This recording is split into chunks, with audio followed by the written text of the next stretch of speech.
You're listening to Daventry Radio, connecting your community.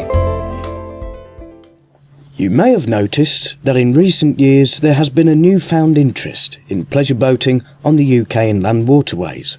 The medium of television has certainly capitalised on it. I'm Prunella Scales. And I'm Timothy West.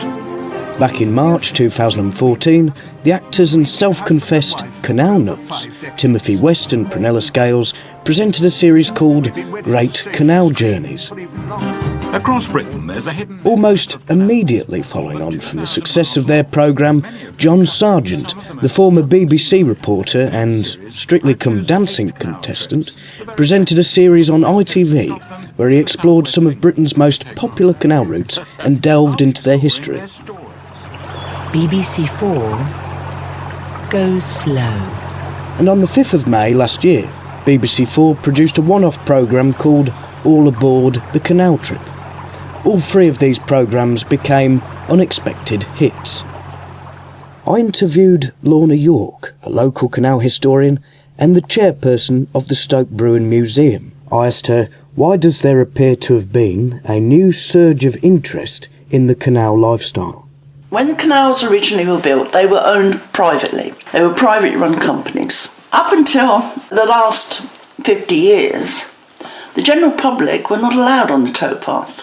The only people that were allowed on the towpath were the people working the boats, the people that maintained the canal. And then in the 1940s, they were nationalised and run by the government. It is now run by Canal and River Trust, which is a charity. And they want to open the canals up to everybody to enjoy. Not just the boaters, not just the fishermen, but everybody to come and enjoy the canal. Now, I think it's fair to say that the narrow boat is an old-fashioned means of travelling. Why is it important to preserve this old way of life? It's not an old way of life. It's a continuing way of life. It evolves. The canals were built as a commercial highway. They have now become a leisure industry. People who have money can buy a boat, but most people can't do that. But they can hire a boat. And you can have a holiday on a canal. And it's a way of unwinding. It's a slower pace. You can't go above 4 miles an hour, which is walking pace. So what better way of seeing the countryside? You're on your little house. You're taking it with you. You can moor up anywhere you want within certain reason and stop overnight. And then the next day you carry on. And you've got a different garden the next night to look out on. The Daventry District Council has long been in the process of planning to embrace this growing phenomenon. In 2011, the DDC applied for full planning permission for a new canal arm of approximately 1.62 miles long, extending northwards from the Daventry town centre. The development will include a marina, with complementary leisure, residential, office and community uses. The idea originally came from the late former councillor for Woodford Hulse, David Griffin. He passed away at the age of 73 back in 2013. I asked his wife, Councillor Elizabeth Griffin, how did his idea for the canal arm come about? I think when he read Daventry Pass by Greenall, there was a mention of a canal arm in there. And when he was at Gloucester Docks Museum, he found the chart for the Daventry Canal Arm, which he's very surprised about and delighted. He said to me, do you think I ought to take this into planning department? And I laughed and I said, well, they might be interested. And he did, and they were extremely interested. Was he interested in the canal lifestyle before he put this proposal forward? Oh yes, by that time we no longer had a canal boat, but over the years we've had 3. And he was one of those chaps obsessional about railways and canals. In fact, that's why we moved to Woodford Hulse when we came up here, because it was a railway village. What would it mean to you to see your husband's idea come to fruition? Well, I'll be delighted. He would have been delighted and amazed. Unfortunately, he's never going to know. This is not the first time the idea of a canal arm into Daventry has been proposed. The route of this prospective canal arm will emulate the one that was proposed in 1793 by an Act of Parliament for the Grand Junction Canal, now known as the Grand Union. I asked Lorna York, why was this canal arm never constructed? I don't know exactly why it was never completed, but there are two theories. One, there wasn't enough money. The council may not have wanted it at the time. There may have been other objections from landowners, they couldn't buy the land and so on. And the other may have been there wasn't enough water. There are 2 reservoirs at Daventry, but they feed the main canal. I interviewed the leader of the Conservative Party on the Daventry District Council, Councillor Chris Miller, and I asked him how will this new proposal differ from the original. The idea of the canal arm, this is all part of a wider economic agenda to make Daventry an extremely attractive destination to come and visit. You may have seen from our town centre master planning that we're proposing a water space area along the Eastern Way, of which the canal arm will come into that water space from the Grand Union down that 1.5 miles basically of canal arm down into the town centre. But also we're looking to also put in an iconic boat lift, which actually will be, instead of having locks, would be a national attraction, we believe. We looked at the Falkirk Wheel and realised the number of visitors it attracts every year, which my last count was 400,000 plus visitors a year to the Falkirk Wheel.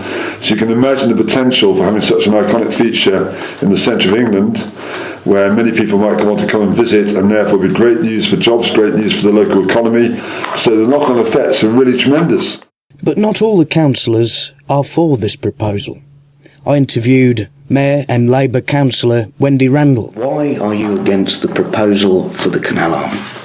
The main reason is it'll be a complete loss of that green space. I've yet to see a business plan. I think it's going to end up costing us money. They've already spent over 1.2 million on it, and I cannot see what it's going to bring to Daventry. Where will the money come from to develop this proposal? Well, lots of this money will come from developers. I mean, the point is about the canal arm. The feasibility study was done many moons ago, and the point about the feasibility study is very, very important to make sure, A, it can be done. It's one thing having an idea, but if the idea can't be done, you better find out pretty quickly. So we did a proper feasibility study which showed that the canal arm could be built, and it could be done at a reasonable cost. I mean, we could put money up front, but we get the benefit out of the developments that are going to occur later on to pay for it. So it won't come out of the precept to people. Some people sort of imagine this is going out of the council tax. This is not coming out of the council tax. The capital spend of building the canal arm will not come out of the precept, so I won't want people to believe that's the case. We have a low precept anyway, so we couldn't actually fund it from that route.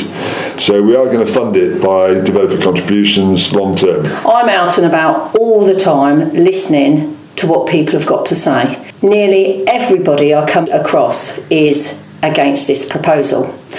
Now, I'm elected by the people to be the voice.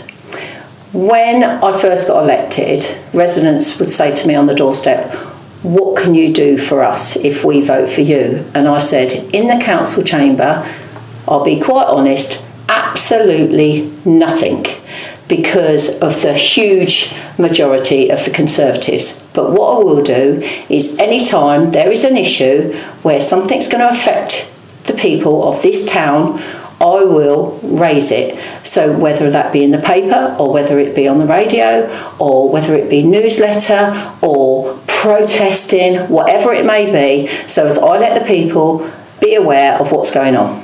How many people have signed the petitions against this proposal so far? We've got about 1,200 signatures on, some are online and some are paper copies, but we're getting phone calls every day saying, can we have a paper copy because, you know, my neighbours are against this, or I'm going to a group today and they're against the canal. I've had many people absolutely outraged by this, especially people that have lived in the town, you know, and that are retired, because they remember that the reason the outdoor pool was built was because of the drowning of the poor children in Daventry Reservoir. They are still so furious that the council, you know, took away their pool for something that the people paid for. Councillor Miller, according to the results of a parish poll which took place in 2010, 76% of the people voted against the proposal for the Canal Arm. So naturally I have to ask, why has this overwhelmingly negative response from the people not deterred you and fellow supporters from continuing with the proposal? Well, you've got to be very careful when you use poll results like that. If I remember rightly, that poll was a one-way poll. There was not two arguments put forward, and therefore sometimes people will just vote a certain way. If people lobby them for a signature or lobby them for a poll result, we don't like the Canal Arm because of X, Y, Z. If you're going to conduct a proper poll, you've got to have all the information available. You've got to extol the benefits of what we're trying to do to actually achieve our aims. We have to so that has to be part of the poll. Now, my understanding on that poll, and correct me if I'm wrong, was it's a very one-sided information put out. It's basically set up to be a no poll. And if you look at the numbers who actually participated across the whole district population, it's a very small number, and the town population actually. So what I'm trying to say here is, I listen to a poll when I think the poll has been conducted in a fair and balanced way, that all the information has been put out there for people to actually understand what the reasons are.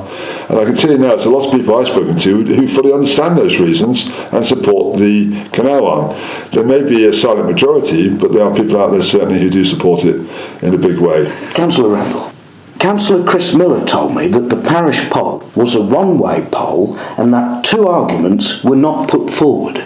Is this true? What two arguments weren't put forward?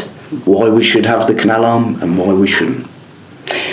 Okay, should it have been the parish that had done that poll, or should it actually have been the district council that actually done a poll on the people?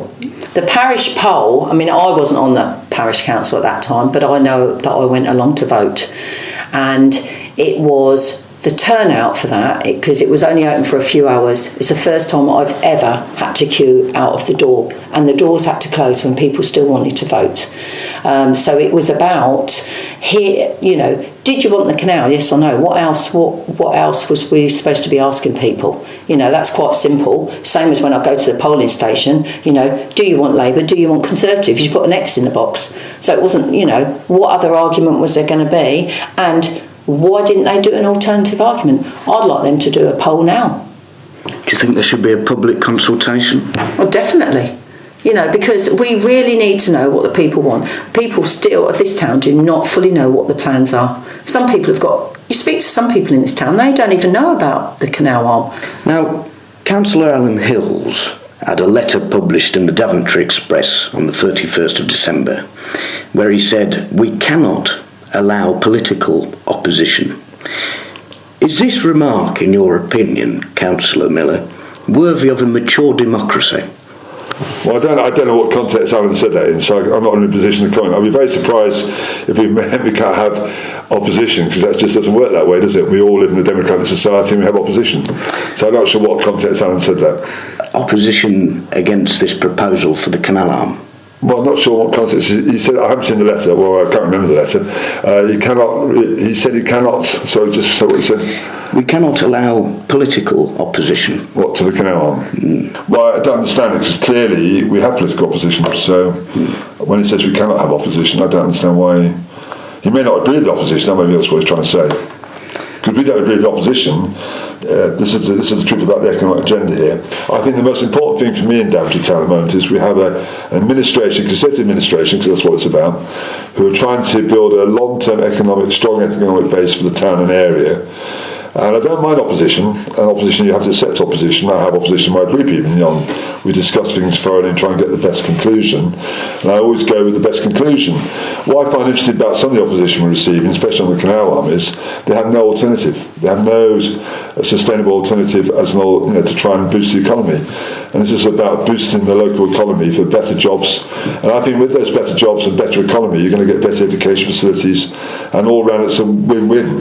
And if you're not careful, if you just have what I call opposition for opposition's sake, you will actually find that will do damage to the town rather than long-term, rather than do any good, in my personal view. Back in December, during one of the full Daventry District Council meetings, one of the councillors accused you of not only being negative about the Canal Arm proposal, but about the town in general. How do you feel about that? I often get that remark said to me that you're just negative about everything that we do here. When I speak to people out and about, they'll say what they do here. Actually, look at all the things that we've lost. Our town's grown, and rather than having extra, we have lost things. We've lost our outdoor pool, we've lost our pitch and putt, they now want to take away our green space, we've lost so much play equipment that was on the estates when they were built.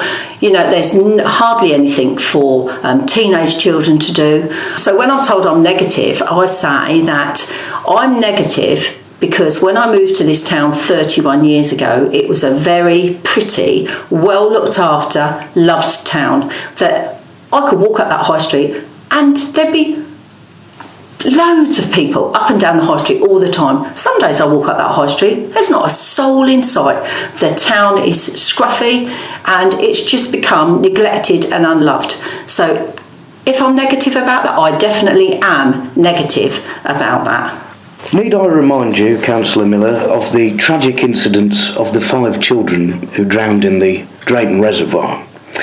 Can you ensure us that the Canal Arm, if it is built, would be a safe water space? Well, I wasn't around obviously back in those days, and it was a tragedy which obviously led to the outdoor pool.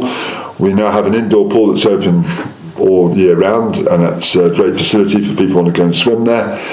In terms of water space and accidents, you know, we had a very tragic accident only recently on one of our bin men was tragically killed. You can never say never in life, can you? You can never say that things can't go wrong. But if people treat water with respect, there should be hopefully no problems whatsoever. And the water, of course, the Canal Arm is not very deep, and so hopefully nothing like that would ever occur. One can never guarantee everything because that's life. Things can come out of the blue. What would be, in your opinion, a better means of attracting visitors to the town? Well, we all know, and I will say the Conservatives absolutely hate me bringing up this one because there is always uproar in council when I mention the outdoor pool. But that outdoor pool brought tourists in from Coventry and afar. I met a lady the other day who said to me that she used to cycle from Coventry with a group of friends to the outdoor pool through the summer. And I'm like, wow. So it's that sort of attraction. It's a leisure attraction that I find bring people into this town. Bandstand, you know, I could just imagine a bandstand and we could have perhaps a concrete shed where you could lock deck chairs in, that actually you might have a jazz afternoon and you could go and hire your deck chair and sit around and listen to the music. And I would like to see a splash zone area where you see lots of these in different shopping areas now where the water squirts out and the children run through, because it doesn't matter if it's hot or cold. Children absolutely love water, so whether they've got their wellies on and their rainmac or, you know, or their shorts and t-shirts, just for fun, we could have a quiet area. You know, we've got 5 schools there that if they wanted to do some after school homework, they might want to sit there quietly, or somebody taking their lunch break might want to actually sit somewhere that's quiet.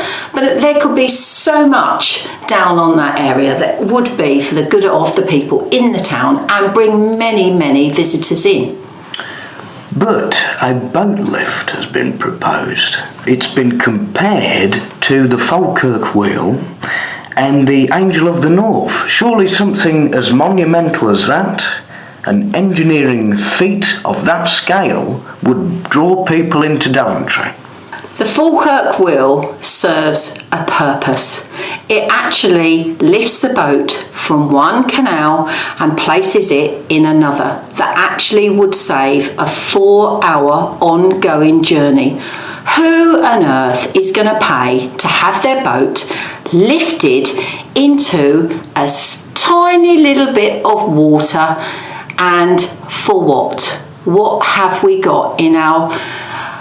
I love this town, but it's a scruffy little town. What are people going to come here for? I met a lady last week and she was actually on holiday on her boat. She had moored at Braunston and they thought they would take a walk in through the footpath into Daventry. And she said to me, "What is here?" She said, "I wish I hadn't bothered." Now, how sad is that? A build-up of pollution in the canal is something else which could become dangerous to the public. The Canal and River Trust have 500 pollution incidents reported to them every year, costing them between 50 and 50,000 each to resolve.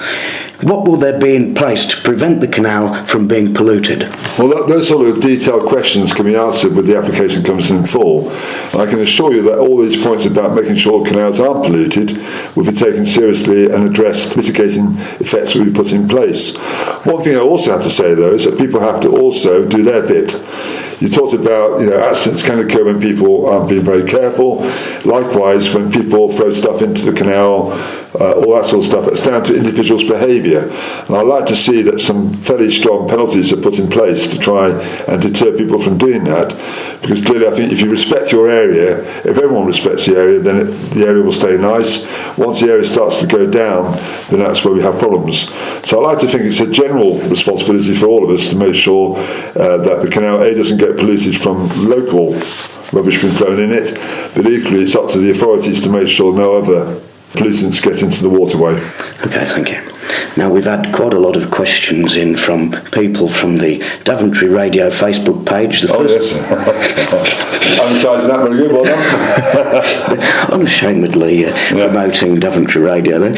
Yes, the first question comes from Aidan Ramsey, who asks, I'd like to know exactly how you could draw a comparison between the proposed Daventry boat lift and the Falkirk Wheel. We're told that the boat lift would be a tourist attraction of the same scale, but both locations are in very different situations. Well, I think what we're saying there is if the Falkirk Wheel, which we know is there, and we know how many visitors it attracts each year, that's located in Falkirk, we would assume on a facility attractive location in the middle of England, and all our motorway networks nearby will attract probably more visitors than that just by its location. One won't know until we actually do it, but I think that's what we're saying here, is the potential there's enormous, and we believe this is a real opportunity, because if you just have locks there, which are fine, but locks haven't got the same pulling power as going to see a boat lift, and I think the Falkirk Wheels prove that, and I think this is why we're basing our assumptions on that. Okay, and here's another question from Caroline Bailey-Reid, who asks, I'd like to know why so much has already been spent on this project and why, when full approval, has not yet been given. Well, it's like all these things actually. I understand where Caroline's coming from there, because obviously when you're a member of the public you don't understand how the wheels work really. And in government or local government you have to plan well in advance, you have to go through so many checks and balances. And clearly we invest money, but the money actually is not coming out of the precept, not very much is coming out of the precept, it's more capital funds we've accumulated, and we're investing in the future. So obviously, like anything in life, when you're investing at the start, your returns will come a lot later.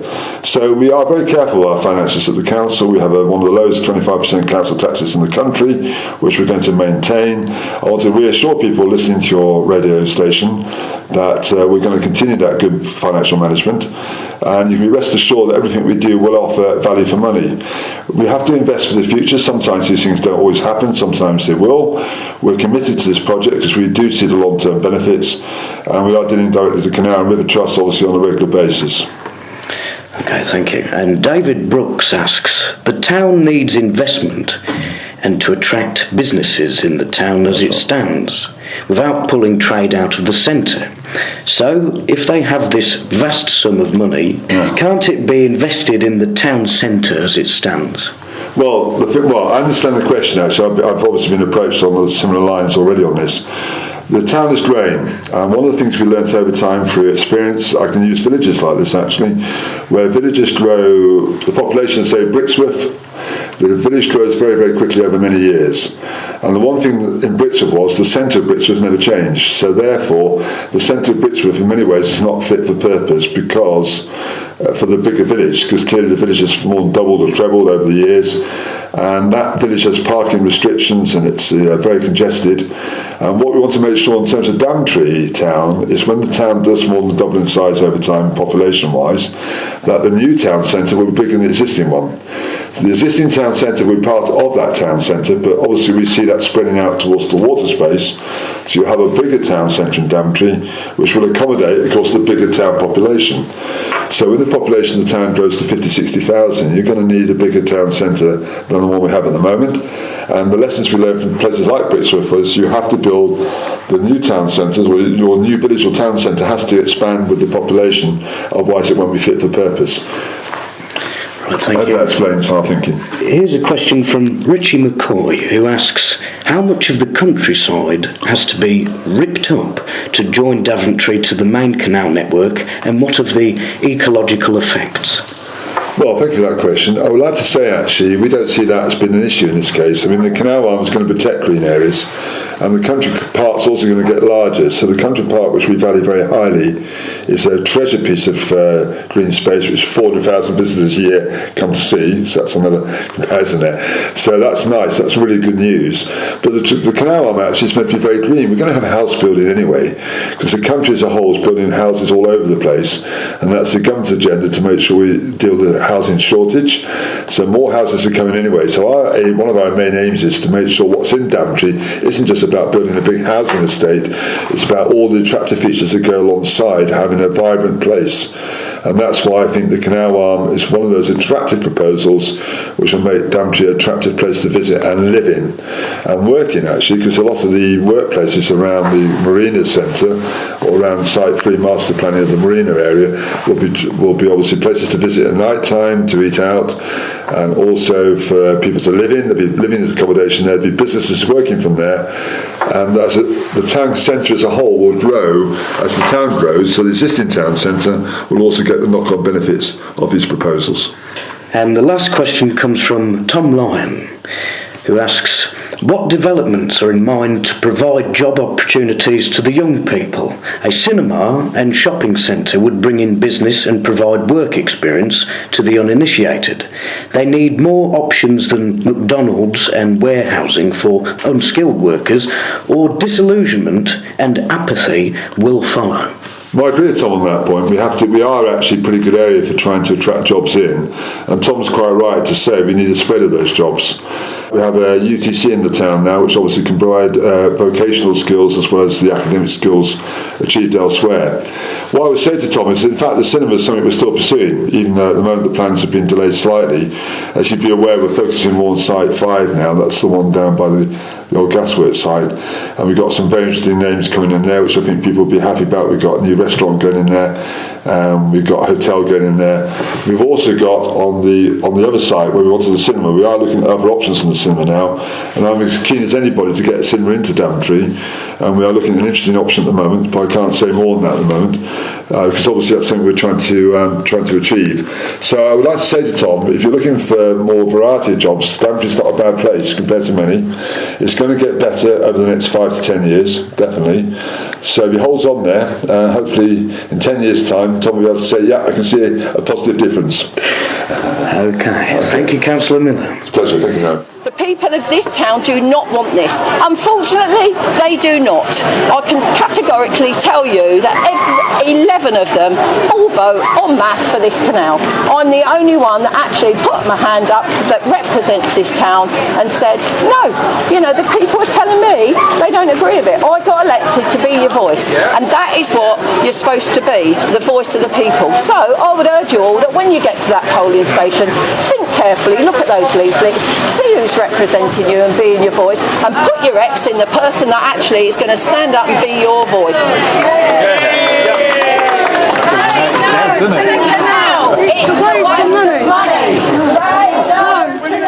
On the 16th of this month, the local Labour Party led a protest march against the proposal. A total of 150 people went along to make their stance. I asked some of them, why were they marching against the proposal? It's a waste of money, mate. Right, they're cutting out back the bin services. I have had a dangerous tree at the back of my land for ages.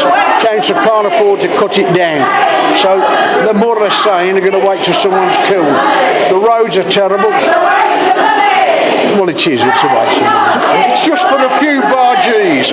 Notice the word bargees. The canal doesn't mean a lot to the majority of the people here. If you want to go and visit a marina, go to Crick, go to Braunston, go to Rugby. There are plenty of other areas. Why am I against it? Because I think it's a total waste of money that could be much better well spent on services in Daventry. I'm against it because it's going to build up a green area, and we need all the green areas we possibly can have in Daventry, for people to enjoy, for children to exercise. We don't need more houses and hotels and what have you. We certainly don't need the Canal Arm, because it will be a cesspit, you know, for shopping trolleys and all manner of things that I'm too polite to actually say, and it will stink, there'll be rats. I mean, I could go on. People of Daventry want the railway, not the canal. Well, because when we had the referendum before, and obviously 4 out of 5 people who voted didn't want it then, what has changed? You can see from today that it's still the same amount and the same numbers. Fair enough, they go on the number what turned out, but obviously like with general elections and anything like that, the people who vote are the ones what the count goes on, and the biggest majority wins. When we had the referendum, the biggest majority, 4 out of 5 people said they didn't want it. It's pointless. Why do young people want a canal? Like, I'm here to support young people, and why do they want a canal? It's just going to be an absolute rubbish idea. You're not helping the future generations. You're putting something in that's going to get wrecked. On the nearby stretch of the Grand Union Canal, I asked some of the local boaters how do they feel about the proposal. Well, I think it would be good for Daventry. Bring a lot of custom there for Daventry. The town centre needs it, to be quite honest. It's going downhill, unfortunately. So anything that sparks it to life, you know, people coming on boats is great. You know, we're going to Daventry tomorrow, but we're going to catch the bus, like, you know. Yeah. But if you could go up with the arm, it'd be great, like, you know. It's a nice idea, but I don't think it'll come in my lifetime. I've seen these things proposed, and I've been on 32 years, and I do not think this will ever come to fruition in my lifetime, unfortunately, but there you go. How do I feel about it? Total waste of money, because you'll end up with a marina or a big pool in Daventry where all the supermarket trolleys will get thrown in, and it's a waste of money because people will only go up there just to tick a box and say they've been to Daventry on the Canal Arm, and it'll cost a bloody fortune. It's either about 6 locks, I think, or some sort of clever boat lift. So who's going to pay for all that? I think they've got to put a town at the other end before anybody's interested in going there. I'm a bit disappointed that Daventry is losing its identity and that it's spreading out towards here. We've already got the new houses opposite us. Don't mind boat traffic, but we don't want any more problems with the road and the trespassing, which I've got here now. We're boaters, so I mean we would use it, but it's the sort of place you'd probably only go once, and it'd take us probably a day to get there by boat, and it takes me 10 minutes in the car. I think it'd be very good. It'd be nice to be able to get into Daventry. As boaters, we've got no vehicle, so we need to get as close to shops as we possibly can. This is an ongoing subject, and I'm sure we'll be returning back to it in the near future. Thank you for listening.